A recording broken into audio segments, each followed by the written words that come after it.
Dear students, हम पढ़ रहे हैं कक्षा 9 हिंदी माखनलाल चतुर्वेदी रचित कविता कैदी और कोकिल। आज हम लोग ये पढ़ेंगे। पहले कवि परिचय देख लेते हैं। माखनलाल चतुर्वेदी का जन्म मध्य प्रदेश के होशंगाबाद जिले के बाबई गांव में 1889 में हुआ। मात्र 16 वर्ष की अवस्था में वे शिक्षक बन गए। बाद में अध्यापन कार्य छोड़कर उन्होंने प्रभा पत्रिका का संपादन शुरू कर दिया। आगे देखते हैं। वे देशभक्त कवि एवं प्रखर पत्रकार थे। उन्होंने कर्मवीर और प्रताप का भी संपादन किया। ये दोनों पत्रिकाओं के नाम है भाई। सन 1968 में उनका देहांत हो गया। हम किरीटनी, साहित्य देवता, हिम तरंगिणी, वेणु, लोक गूंजे, धरा उनकी प्रमुख कृतियां हैं, प्रमुख रचनाएं हैं। उन्हें पद्म भूषण एवं साहित्य अकादमी पुरस्कार से सम्मानित किया गया। माखनलाल चतुर्वेदी की रचनाएं राष्ट्रीय भावना से युक्त है। जरा ध्यान दीजिएगा, ये इनकी विशेषता है। माखनलाल चतुर्वेदी की रचनाएं राष्ट्रीय भावना से युक्त है। राष्ट्रीय भावना अर्थात देश प्रेम की भावना, राष्ट्रीयता की भावना। उनमें स्वतंत्रता की चेतना के साथ देश के लिए त्याग और बलिदान की भावना मिलती है। इसीलिए उन्हें एक भारतीय आत्मा कहा जाता है। ये आपको याद रखना है। प्रश्न आपसे पूछा जाए, माखनलाल चतुर्वेदी को किस नाम से जाना जाता है, या एक भारतीय आत्मा किसे कहा जाता है। इस उपनाम से उन्होंने कविताएं भी लिखी हैं। वे एक कवि कार्यकर्ता थे और स्वाधीनता आंदोलन के दौरान कई बार जेल भी गए। उन्होंने भक्ति, प्रेम और प्रकृति संबंधी कविताएं भी लिखी। चतुर्वेदी की कविता में शिल्प की तुलना में भाव को अधिक महत्व देते हुए उन्होंने परंपरागत छंदबद्धता रचना के अनुकूल शब्दों का भी प्रयोग किया है। अर्थात उन्होंने शिल्प की तुलना में भावों को अधिक महत्व दिया है। किसी भी काव्य में शिल्प सौंदर्य और भाव सौंदर्य दो प्रकार की सुंदरता पाई जा सकती है। शिल्प सौंदर्य में विभिन्न व्याकरणीय विशेषताएं मुख्य रूप से ध्यान में रखी जाती हैं, जबकि भाव सौंदर्य में काव्य की भाव या अर्थ, भावार्थ पर विशेष ध्यान दिया जाता है। आगे बढ़ते हैं। अब हम जान लेते हैं कविता का परिचय। ब्रितानी उपनिवेशवाद के शोषण तंत्र का बारीक विश्लेषण करती कैदी और कोकिला कविता बहुत लोकप्रिय रही है। शब्दों का अर्थ जानिएगा पहले।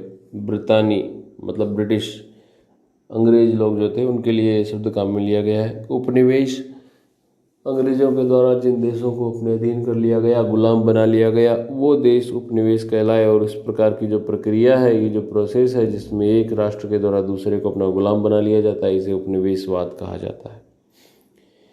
तो ब्रितानी उपनिवेशवाद के शोषण तंत्र का बारीक विश्लेषण, अर्थात किस तरह से अंग्रेजों ने भारत में लोगों का शोषण किया, देश का शोषण किया, उस बात का बहुत ही बारीकी से विश्लेषण करने वाली, एनालिसिस करने वाली ये कविता, जिसका नाम है कैदी और कोकिल, बहुत ही लोकप्रिय रही है भाई।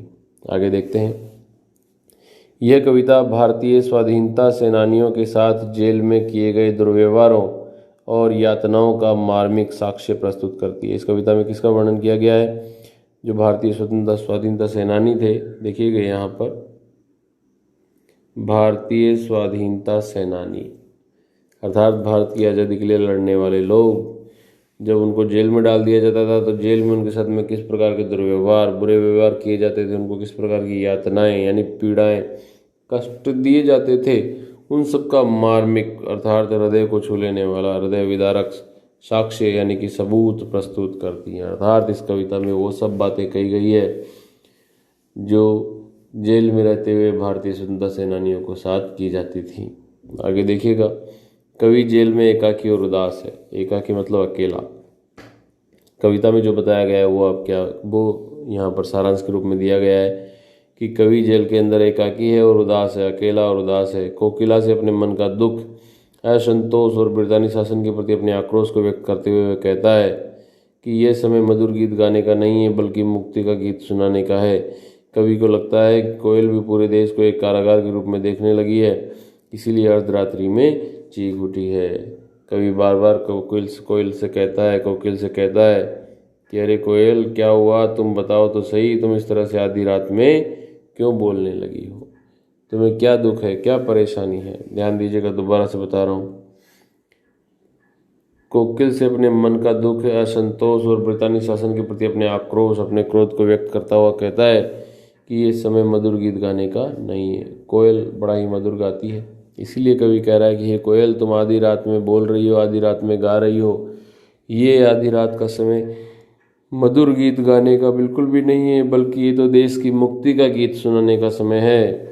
कवि को लगता है कि शायद कोयल को भी पूरे देश में जो अंग्रेजों का शासन है ये एक जेल के रूप में लगने लगा है, महसूस होने लगा है, और इसीलिए वो आधी रात में चीख उठी है। तो कविता में हम लोग देखेंगे कि कवि उस कोयल से क्या क्या बातें करता है, क्या क्या कहता है, और साथ ही साथ में देश के कौन कौन से हालातों का वर्णन करता है। तो चलिए बढ़ते हैं कविता की ओर।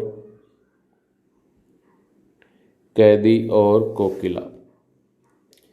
पहले पूरी कविता में पढ़ के आपको दिखाता हूँ। क्या गाती हो, क्यों रह जाती हो, कोकिल बोलो तो। क्या लाती हो, संदेशा किसका है, कोकिल बोलो तो। ऊंची काली दीवारों के घेरे में, डाकू चोरों बटमारों के डेरे में, जीने को देते नहीं पेट भर खाना, मरने भी देते नहीं तड़प रह जाना।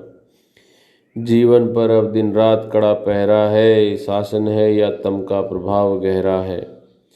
हिमकर निराश कर चला रात भी काली, इस समय कली कालिमा मई जगी क्यों आली। क्यों हूक पड़ी वेदना बोझ वाली सी, कोकिल बोलो तो। क्या लूटा मृदुल वैभव की रखवाली सी, कोकिल बोलो तो। क्या हुई बावली अर्धरात्रि को चीखी, कोकिल बोलो तो। किस दावा नल की ज्वालाएं हैं दीखी, कोकिल बोलो तो। क्या देख न सकती जंजीरों का गहना, हथकड़ियाँ क्यों ये ब्रिटिश राज का गहना। कोलू का चर्रक चूं जीवन की तान, गिट्टी पर उंगलियों ने लिखे गान। हूँ मोट खींचता लगा पेट पर जुआ, खाली करता हूँ ब्रिटिश अकड़ का कुआं। दिन में करुणा क्यों जगे रुलाने वाली, इसलिए रात में गजब ढा रही आली। इस शांत समय में अंधकार को बेद रो रही क्यों हो, कोकिल बोलो तो। चुपचाप मधुर विद्रोह बीज इस भांति बो रही क्यों हो, कोकिल बोलो तो। आगे देखते हैं। काली तू रजनी भी काली, शासन की करनी भी काली। काली लहर कल्पना काली, मेरी काल कोठरी काली। टोपी काली कमली काली, मेरी लोह श्रृंखला काली। पहरे की हुंकृति की बाली, तिस पर गाली है गाली, तिस पर है गाली ए आली। इस काले संकट सागर पर मरने की मदमाती, कोकिल बोलो तो। अपने चमकीले गीतों को क्यों कर हो तैराती, कोकिल बोलो तो। तुम्हें मिली हरियाली डाली, मुझे नसीब कोठरी काली। तेरा नभ में संचार, मेरा 10 फुट का संसार। तेरे गीत कवावे वाह, रोना भी है मुझे गुनाह। देख विषमता मेरी तेरी, बजा रही तिस पर रणभेरी। इस कृति पर अपनी कृति से और कहो क्या कर दूं, कोकिल बोलो तो। मोहन के व्रत पर प्राणों का आसव किसमें भर दूं, कोकिल बोलो तो प्यारे बच्चों, देखा आपने, बहुत ही सुंदर और प्यारी कविता है जिसमें देश प्रेम देशभक्ति संबंधित बातें की गई हैं। अंग्रेजों ने किस तरह से अत्याचार किए उसकी बातें की गई है। कोयल के माध्यम से कवि लोगों तक क्या संदेश पहुंचाना चाहता है उसकी बातें की गई है। आज की कक्षा में इतना ही है। हम इस कविता का अर्थ, इसकी व्याख्या, इसके एक्सप्लेनेशन अगले कक्षा में करेंगे। Thank you.